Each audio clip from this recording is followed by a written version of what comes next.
All right, good morning. This is the ION Next Step session. I'm John Stultz, and this is Sumit over here. This is about the third time I've talked about ION at Connect, so hopefully we won't need to cover too much background, but just in case folks are visiting or just unfamiliar, basically ION's, I guess you can kind of think of it as a constraint aware memory allocator.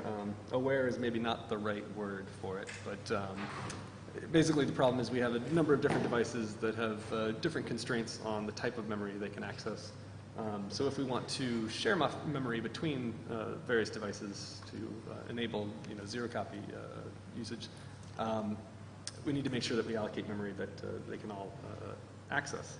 And so ION basically manages and provides a method for allocating from different pools or types of these memory, which can be shared with the devices, and it uses DMA Buffer for this. As far as kind of some recent history here, so ION was introduced into Android for Ice Cream Sandwich. It's been very much kind of focused and designed around 32-bit ARM exclusively. And because of this, it's had some kind of problematic DMA API usage. It also is a very hardware-specific interface. So basically, it's things like the heap IDs that it uses will be specific to various devices and can change. You can have the same mask, basically, that will be different on different devices. And also, in some cases, the ION implementation has been majorly reworked by various SoC vendors. So it's really not a generic interface in any sense. It's something that is very much tied to the device. Basically, worked with Jessie Barker and Arndt to kind of try to review and identify some of these issues and summarize those on this LWM article that I linked up here. Then last September, we met up with the Android developers at Linux Plumbers, as well as some upstream folks, and kind of hashed out some ideas for how to move forward. Some of the difficulties that we have with trying to upstream ION is that while, so I guess the way that ION was implemented was basically the Android developers were finding that, every vendor had their own basic implementation of this with unique and different bugs that they had to chase down. And it was usually tied closely to the proprietary graphics drivers. And so sometimes they didn't even have access to the implementation. So it was one of those things where every device they were having a ton of pain working out all the issues. And so they basically tried to kind of cut this chunk of the problem out and try to get a common implementation that they could, make sure was well debugged and everyone could share, and would be something that they would be able to work out problems on. This is problematic as far as upstreaming because to some extent this makes I guess upstream developers can view ION as infrastructure that's kind of in the service of proprietary graphics. And so that's not something they're particularly fond of. Another aspect is that often the drivers or platforms that do have ION enablement don't run on latest upstream kernels. So it's not something that, many community maintainers are often interested in playing with. There's other aspects of even just doing validation on various architectures.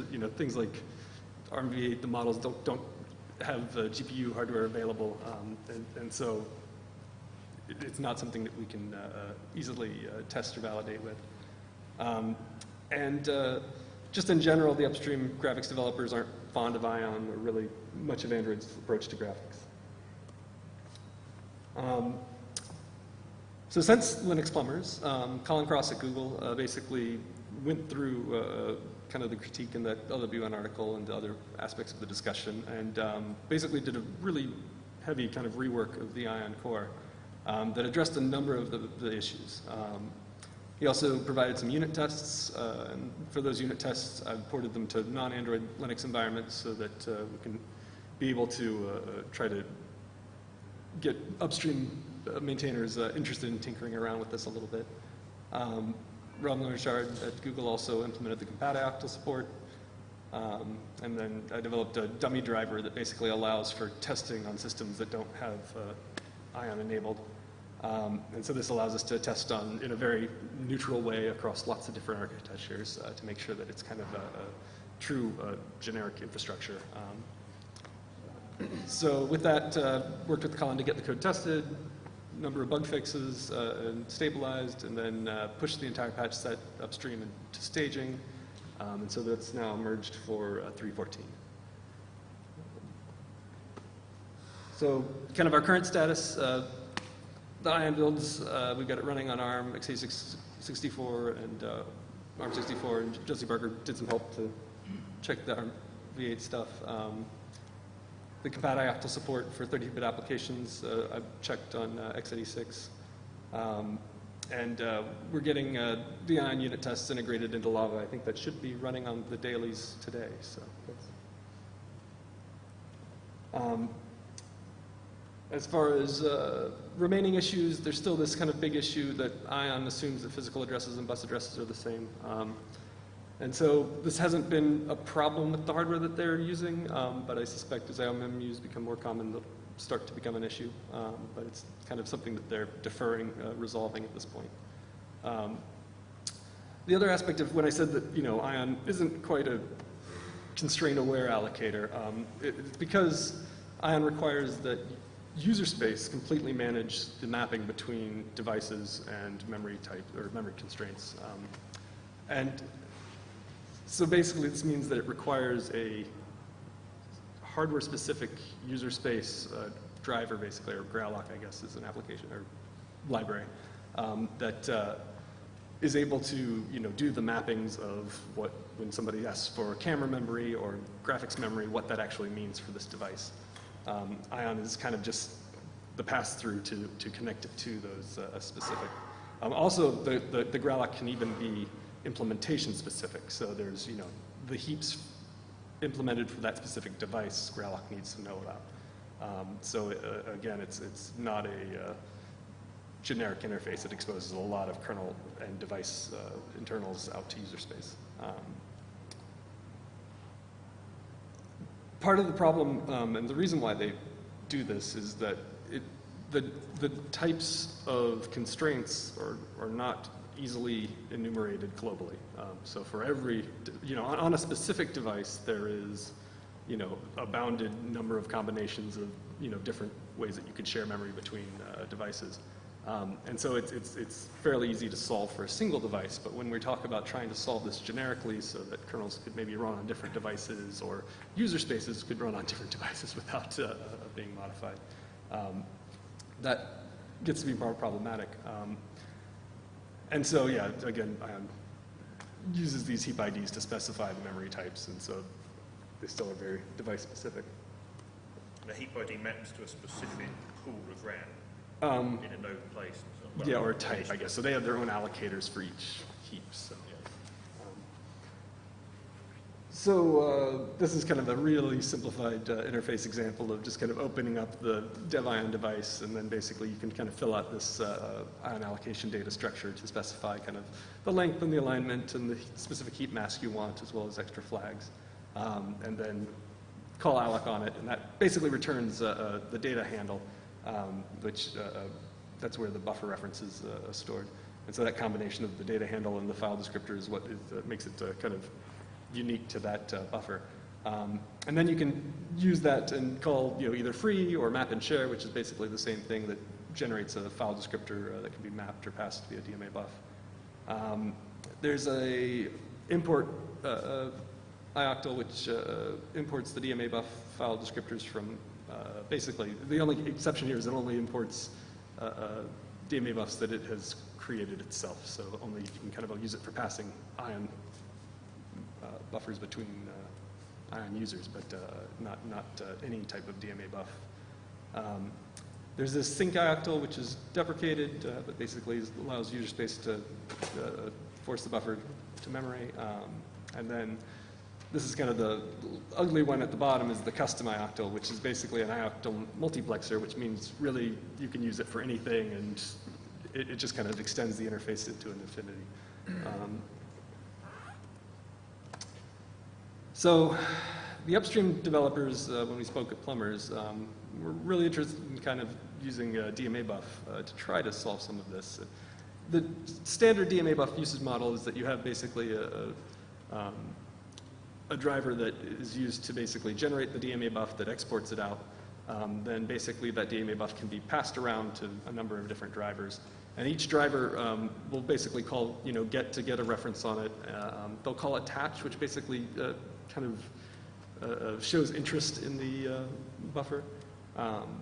And then there's the map attachment in order to use it, and then unmap it, detach it, and put as you get different stages of not using it at that point, I guess. But the issue is that the DMA buff, or I guess the design with DMA buffs is that the exporter doesn't have to allocate the backing buffer on export. They can basically wait until that map attachment time.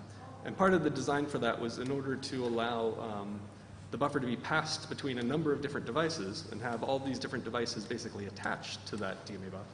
And then basically when the device is first used, you would be able to have some sense of what devices are interested in this buffer, and so we could allocate memory accordingly. This approach is a little problematic, specifically because all of the devices that are going to use this buffer have to have attached before the first person's used it. So, this has a problem specifically for Google because they have cases where the user space, which might be first dealing with a buffer, may not be able to have permissions to attach the buffer to every device. So it may be that they don't have permission to access a device. So it may be that there's kind of an application per device or something close to that would make it hard. So you'd have to basically pass it between all the applications and have all the applications pass it to all the devices they can access, and it just doesn't seem very easy to do. Also, the DMA buff exporters are all kind of driver specific. There's not a lot of consistency, so while they don't have to allocate until map time, often most of them do allocate at export time, so this wouldn't really even work for that case, or those cases. So we need to kind of solve a more consistent usage for exporting and allocation. What provokes a driver into calling attach? The DMA buff attach? So I guess it's just a requirement in the usage model, I believe. So like typical when you like import an EGL image, internally in the driver it's going to find as part of the EGL image metadata. So typical for a graphics driver, it's like EGL image. When you import the EGL image, it's going to have like a DMA buff, and then you ask the kernel driver or the GPU to actually say, is this a valid DMA buff? And then it sets up the EGL image. And at that time, you actually do the attached actually. But at that point, the image already exists? Yeah, both sides, but it's when you create the EGL image because you move it across context or across processes. For instance, with Surface Flinger, you create a window surface for the client, while Surface Flinger core represents that to the graphics driver as an EGL image that's external and then imported into the graphics stack. And then it uses that EGL image to composite the screen.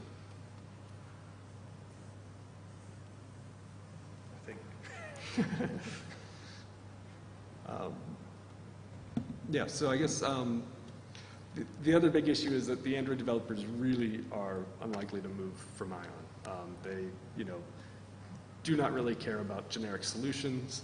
They're able to have device-specific user land. That's not a problem for them.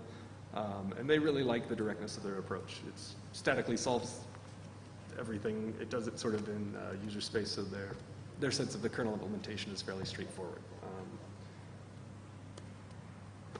So kind of the plan here is that we're going to try to create some sort of set of constraint-aware DMA buff allocation helper functions.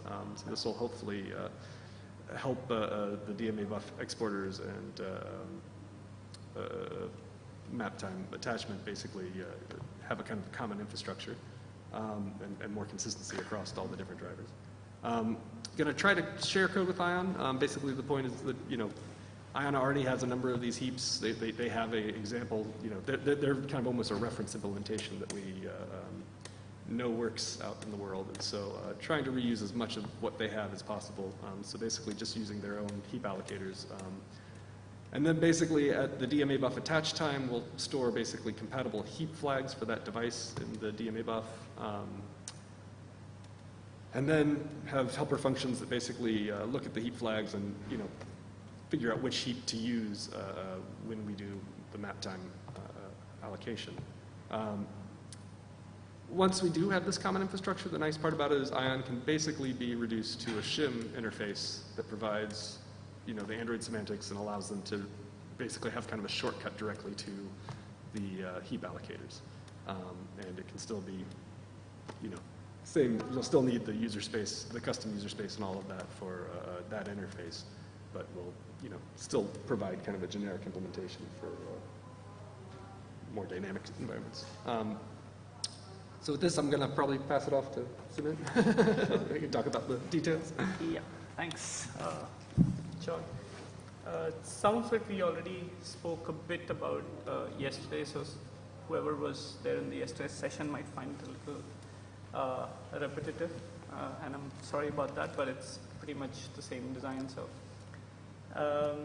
So what we are going to do as a prototype is we'll start to look at how we could share the backing heap allocators with the map time post attach allocation that most of the DMA buff developers want to see. And right now we are at a sort of proof of concept stage. We just want to see if the idea itself actually does work. There would be two steps to it.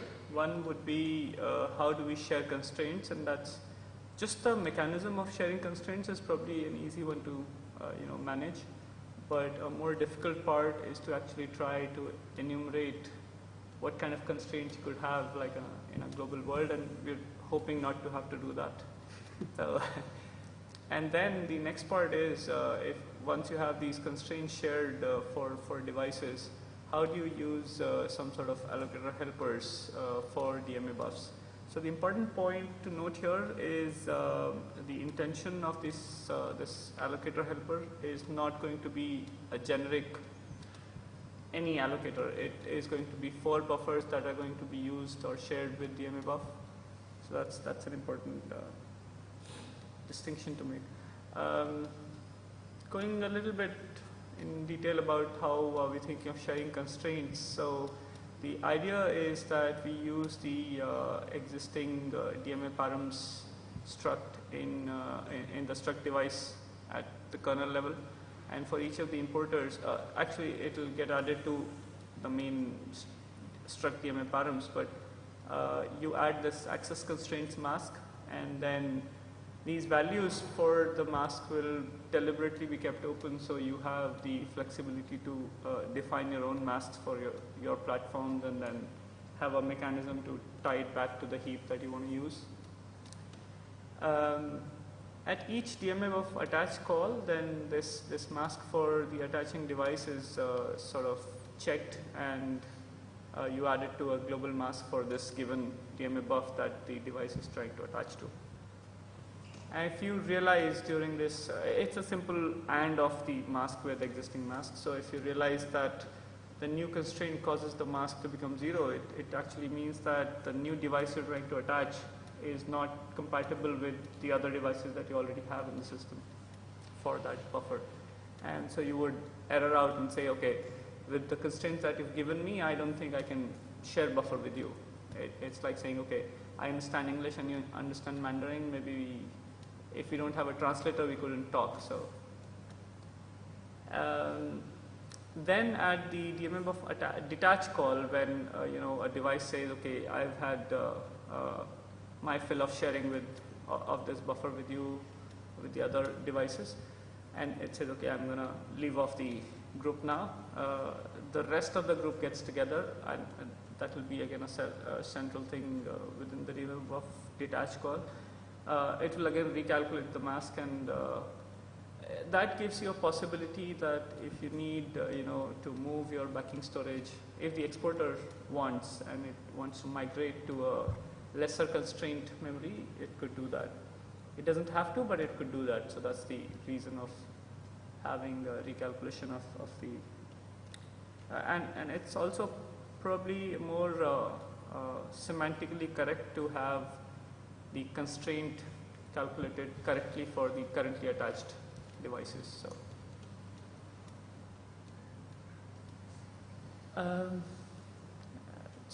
So the constraint part is somewhat V1 available, and I'll share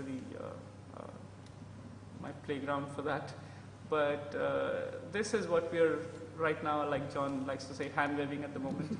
We're still writing it, and I hope we'll have something soon to share, but this is just an idea at the moment. The allocator helpers will be tied to DMA buff. This is what I was sort of trying to emphasize earlier. It's relevant only when buffers are shared around. So it may not be relevant if you want to have, if you feel that in a kernel you could have a central allocator which will just work for my device, but I don't need to worry about it. It's not that kind of a solution. It will be used, these allocation helpers will be used by exporters of DMA buff so that they could provide map time backing storage allocation for each DMA buff. In this proof of concept, we intend to reuse the most common ion heap functions for certain fixed ion constraint masks, which are the heap masks. And then later we hope to upgrade or update the design to allow for adding custom allocation with function pointers, and then you could have your platform specific constraint masks. Also, even with the fixed ion constraint masks on different platforms, like John earlier said, they could mean different things. So the allocation functions could actually be platform specific already for. Okay, the thing in italics, and I don't know if you can make out the difference, but the thing in italics is the new addition to the DMA buff functionality. So at get time, the importer needs to set the constraint that it has in the dev DMA params access constraints mask, and then at attach, the constraint is added to the DMA buff that it is trying to attach to. So it, like I said earlier, it will return an error if the new device attachment doesn't satisfy existing constraints of devices that are already attached. At map attachment, exporter would look at constraint mask and will. I use this optionally because it gives you again that flexibility. If you have in a system you have an exporter that already knows, it doesn't have to do this. But if it doesn't, it could use the allocation helpers to allocate. Unmap and detach. So detach time, that's the small addition that will recalculate the constraint mask and have it maintain a sane state. So, sorry, yeah. With detach, you said there was this possibility to reallocate memory because you want to promote to a less constrained pool. So that is at detach. So no, not at detach. Not at detach. At detach, if the exporter wants to migrate this this bunch, whatever is the backing storage, to a less constrained thing, it could do at detach. But it's already allocated, it's mapped. Do we have to unmap and map as well? If you have to reallocate, I think so. Probably. So it would simply return a message saying, I would like to do this, you have to map, unmap, or unmap, map. Yeah, that's something we need to think a little more about. Yeah. That's. So yes, the first time detach came up, I thought, what for? Because once you've committed the allocation, you're right. committed to a set of constraints. So I think one thing I would like to emphasize is when we initially talked about DMA buff design, the idea was that the ideas came from various different segments of users, mostly in the graphics world, and there they like the idea or the possibility that you have an API which lets you decide to migrate your backing storage if you need to. So that's why there's a difference between the attach and map, and then you have a unmap and detach.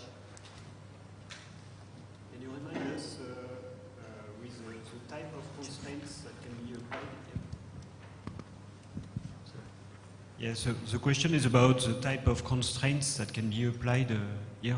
So, okay. So that's the tricky part. I mean, so, I mean, as far as applied here, I guess, so the ones that we're looking at initially are things like just the simple system config, carve out, CMA, those style heaps that Ion already has implemented.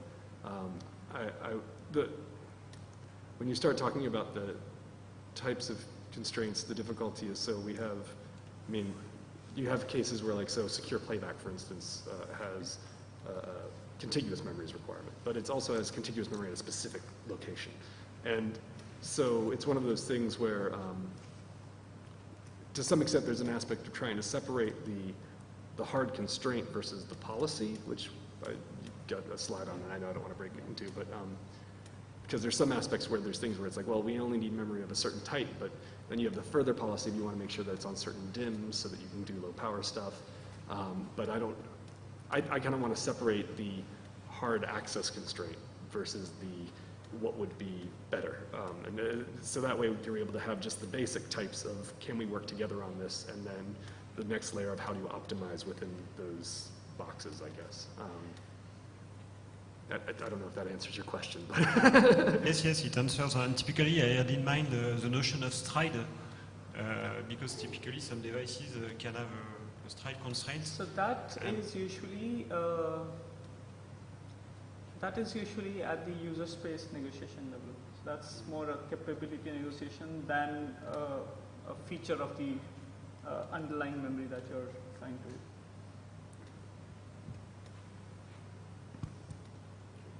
Sure. Lots of issues that we still need to address. So yeah, there is the issue of, or rather the missing thing of, how do you handle device-specific heaps and dynamic heap priority, Jonah? yeah, so I mean, I guess one of the aspects is, so there's going to be unique heaps that, you know, won't fit into the standard set that we're playing with. Oh, leave it. There's the other problem of, on different devices, we might have different kind of priorities for those as well. And so, you know, because in some cases you might have less of a certain type of memory than you would. So you'd want to, if you have, you know, two types that you could allocate from, you may want to use the one that you have more of. So trying to figure out exactly how do we enumerate the priorities for the different combinations of constraints is kind of something we need to spend some time thinking about. I don't know if you had any other points. I understand what you mean about policy now, though. So the idea that DDR load balancing, for example, is a policy thing. It's a dynamic policy in the sense that the number of instances that you have flicks over which DIM you prefer. Yeah. But it's still to do with what DIM is preferred. Yeah. And so, in fact, there are these two sort of, I like to think of them as completely opposite use cases. The one that John is talking about is you have two DIMMs and then you might want to move everything onto one and shut off one, versus you want to load balance the access, and so you might want to keep as many as possible alive. So. Both use cases exist in televisions. Exactly. Although the Europeans never made us do it. Okay. So yeah, then we're probably likely will need per platform, and then we'll do some sort of heap specific function pointers for each policy allocator, but it's probably going to be per platform, may not be. Or we'll see if we can do some sort of generic API and then have a per platform implementation. Still debating about it. We don't yet have a generic userland API, and we touched upon it a little bit yesterday, but probably we could use a generic DMA Buffer exporter CARDEV device, and then that becomes the exporter in the whole system, and so none of the other devices need to really care about the export or map or whatever. Well, we still have to, you know, support existing user space, so Yeah. you know, they're going to have to work within the existing ioctls that do export. Sure. And then we're not yet handling some of the, in fact, that's something. Yeah, so I guess, Ion has a lot of code in it to kind of do fancy things with caching optimizations.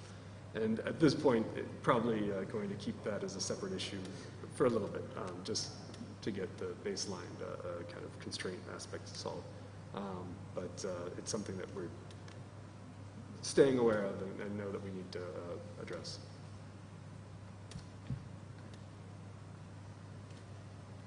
So yeah, we're almost at the end. So very little. This kit would likely have all the work that we would do on the constraints and allocator helpers. Are there any areas of concern? Or yeah, basically, these are things, some questions that we're kind of posing, I guess, to you guys as far as, if you do have any, spots where you're concerned about what we're kind of proposing, like to hear about it.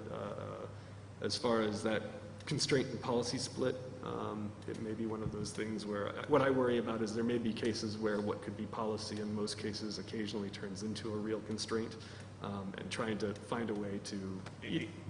It's certainly delicate when you're doing things like which DIM to use, because if you don't get the policy right, the system can't function because it can't read the memory fast enough. So it is a true constraint that when you are running n decodes at once, that they are properly balanced. So it is a true constraint in essence, the hardware will not function. Yeah, so that's in the performance end of it. It won't perform to the required an allocation functional constraint. Yeah. Yes. And so, so I just... We're real-time systems. Yeah, and so it's one of those things where, there's that aspect of, there's the constraint of, for the secure media playback, so again, the same example from before, there's often the constraint of, if you have contiguous memory, where you want to put the contiguous memory, it can be a policy optimization in a lot of cases for the DIM case, but for some devices, there are hard constraints on that, so we do have to kind of split that out. And I just want to, there's that aspect also on the kind of, I have this feeling that there's somebody's written a good paper on kind of enumeration theory of some sort of how to take a large set of these sorts of constraints and enumerate them into reasonable columns and then select for a specific device the set that makes sense and then try to find a way of creating priorities within that. And I don't know if that's really, I suspect there's some research on that somewhere. So if anybody has ideas or pointers to that sort of thing, I'd appreciate it as well. Maybe some simple system of ranking. I mean, if your system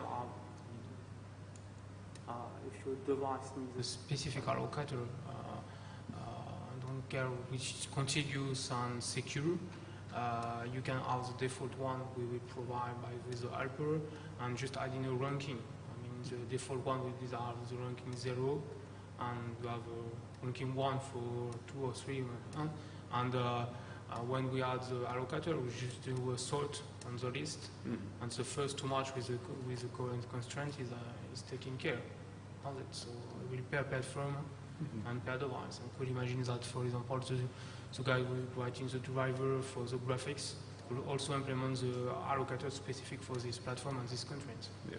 Another bit of complexity with this too is that aspect that we might have devices that have, a driver, but that device is actually on a number of different SoCs, and on those different SoCs, there's different constraints for that device. So you'd have to have the driver know that not only is it, accessing the hardware, but it's using the hardware on this specific SoC, so it has to know that these are, it just kind of adds more complexity as well.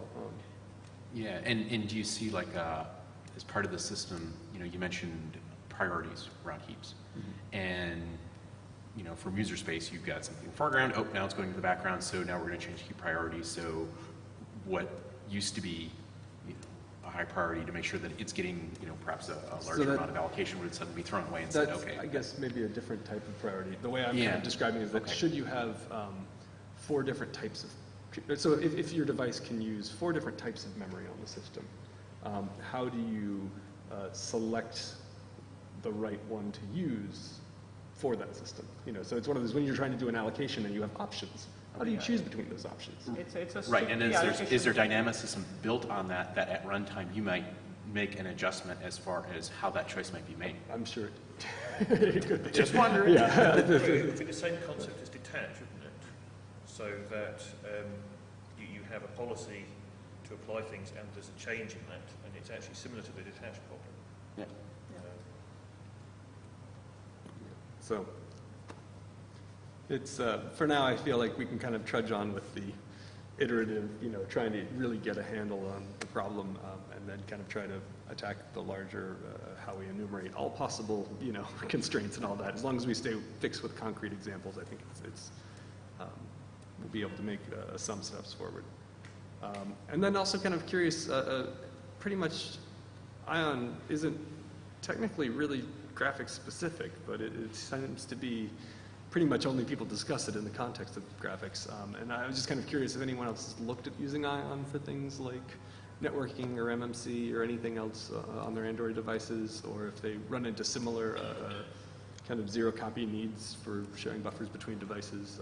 I don't know if even DMA buff's that widely used outside of the graphics world. But we'd certainly want to replace, it's still graphics, you'd want to replace the GPU with encoders and things like that. Mhm. And that exists even in phones as well. But that's quite, brings in new pieces of hardware, new drivers, Yeah. not the big proprietary ones. You tend to get much smaller, easier, nicer, less hairy drivers to run those things. Actually, besides I'm not sure whether the graphics here including the video and also the camera. So for these big memory users, they all requires this. Yeah. You want to zero copy. that's the one area I feel like Vidi for Linux has been good at picking up DMA buffs. So that's sort of the base assumption that's in the pool of expected uses. But stuff where I haven't really thought of how, I don't think I haven't seen anyone using networking or other cases. So I just want to make sure people are interested in those, that we get them involved in this early so that we're able to make sure that their needs are understood. In the very long game, your audio decode will be in trust zone. So you will be using these mechanisms to manipulate audio buffers, which actually have a lot in character with video. They still get mixed by a flinger, and also they're actually quite similar in the concept of video. But they will eventually, as Netflix pushes towards having the audio encrypted as well for concerts, have trust zone doing the decode.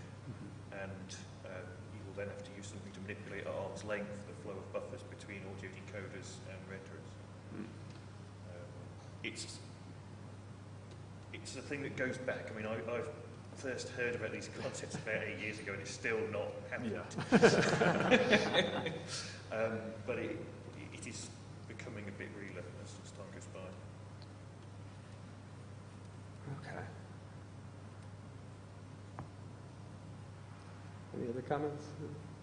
Yes, maybe a question about IO-MMU integration.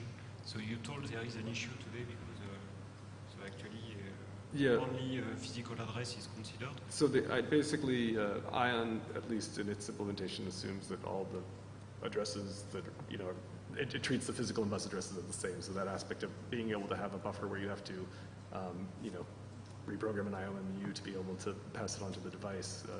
In those cases, Ion just won't necessarily work right. There may be ways of working around it where if you have a static configuration, so the IO-MMU basically sets up an aperture that it's able to access and you're not reconfiguring that, that's a constraint that you can work within. But and that may be the way they solve it, but it's just something they've not really seemed to be interested in addressing. But it's one of those cases where, folks, I'm not a particularly strong DMA API person, but when Art saw that, he was yelling a bit. Is that something that's bothering one of your platforms, or is that like a generic question? No, actually, we need this kind of functionality. Okay. And so my current understanding today is only the DMA Buffer today is adapted to this kind of use case. So DMA Buff, I guess, I think it can be used properly. It's just, I think, more in those caching optimizations that Ion has where it's more problematic. And, I guess one of the concerns that, again, I'm kind of talking about things I don't know here. So the concerns that when I've talked with people about this issue, there's that aspect of in order to do it correctly with the DMA API, there may be performance impacts as well. And so it's one of those things where suddenly you get into this weird thing where new hardware is going to have this, but then people don't really want to use it because, like it can cause problems. But there, the static configuration is the one way that might avoid it, but I don't know.